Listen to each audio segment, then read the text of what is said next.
The scene opened with Giliang slumped against a tree, clutching his stomach, surrounded by the lifeless insects he had once controlled.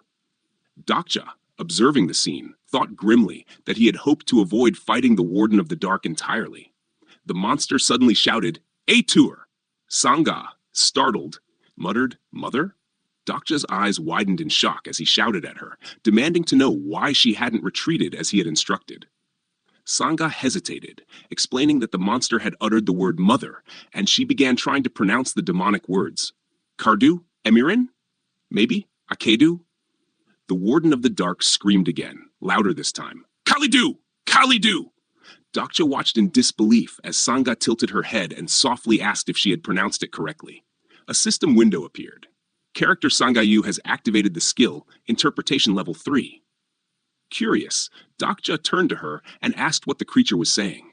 Sangha hesitantly replied that it was asking them to be a mother. The Warden again howled, Kalidu! Clutching her chest, Sangha exclaimed that she wasn't even married yet. The Warden pointed one of its grotesque tentacles toward Han and bellowed the same word.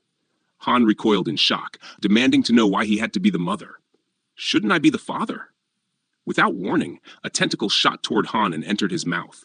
He gagged, swallowing something it deposited. Both Dokja and Sangha looked on in horror. Dokja realized with a sinking feeling what the creature meant by mother. It wasn't symbolic. He dashed toward Han, asking Sangha if she had any plans to give birth soon. She shouted back that she certainly did not. Dokja understood then. The demonic species implanted their offspring into others. That was what it was doing to Han. With a sharp movement, Dokja slashed the tentacle in half before it could go further. The Warden screamed, Gwa Kalidu! And launched another tentacle at Dokja, who barely blocked it. Sangha hurried over to check on Han. The Warden attacked repeatedly. Dokja parried each blow until one of the strikes shattered his blade. Damn it, Dokja thought. It broke? This thing wasn't meant to be killed like the ichthyosaur. I don't stand a chance. I only planned to grab the treasure once the Warden left. But Han, that idiot. Still dodging and weaving, Dokja kept his mind on backup plans.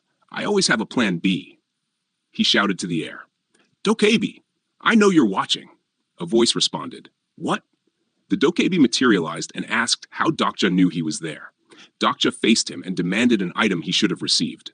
The Dokebi, laughing maliciously, claimed it wasn't his responsibility. That's Byung's job, but you're doing his job now, Dokja pressed. Can't you see how anxious the constellations are? That got the Dokebi's attention. System messages appeared. The constellation Prisoner of the Headband keeps browbeating the Dokebiryu. The constellation Demonic Judge of Fire is threatening the Dokebi. Sweating, Biryu relented. Fine, but just this once, only because it might be entertaining.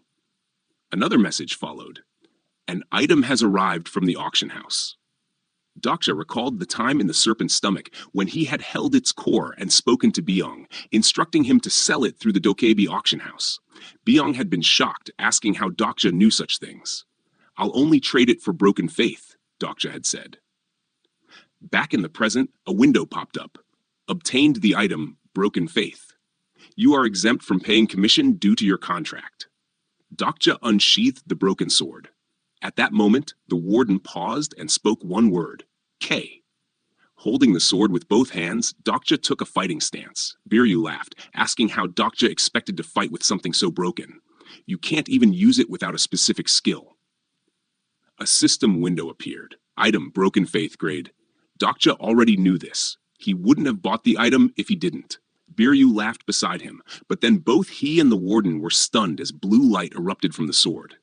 The Warden shielded its face, and Biryu cried out in disbelief.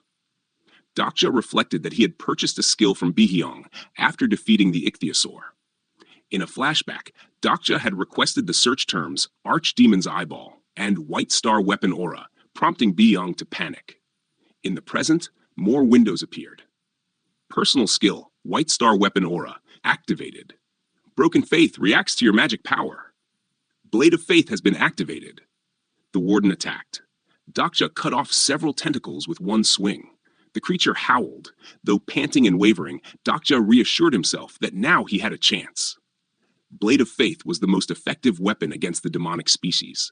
Still, he knew his limits. I don't have combat sense or blade proficiency. This thing eats up mana. A good sword doesn't make me a good swordsman, but I'm not a swordsman.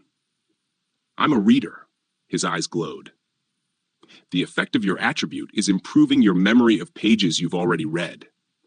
The warden attacked again. Dokja dodged. Personal skill, bookmark, activated. As he leapt, a glowing book formed behind him.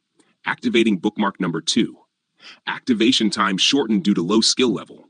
Understanding of the character is low. Skills will only be partially activated.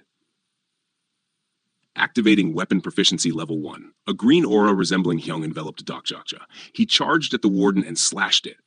The warden shrieked and struck back, but Dokja remained focused. With one hand on his knee and gasping for breath, he reminded himself, after attacking twice, it always paused. Gripping the blade of faith with both hands, he leapt again and sliced the monster in half. The warden collapsed, muttering its final words. Kardu, Mian. Darrow. As it crashed to the floor. Sangha and Gilyung watched in stunned silence. Sangha, still in shock, asked, "How did you know where it would attack?" Is what it said. A system window confirmed. Character Sangha Yu is using the skill Interpretation Level 3. Dokja, drenched in sweat and breathing heavily, looked up at her and replied simply, "You just have to read a lot."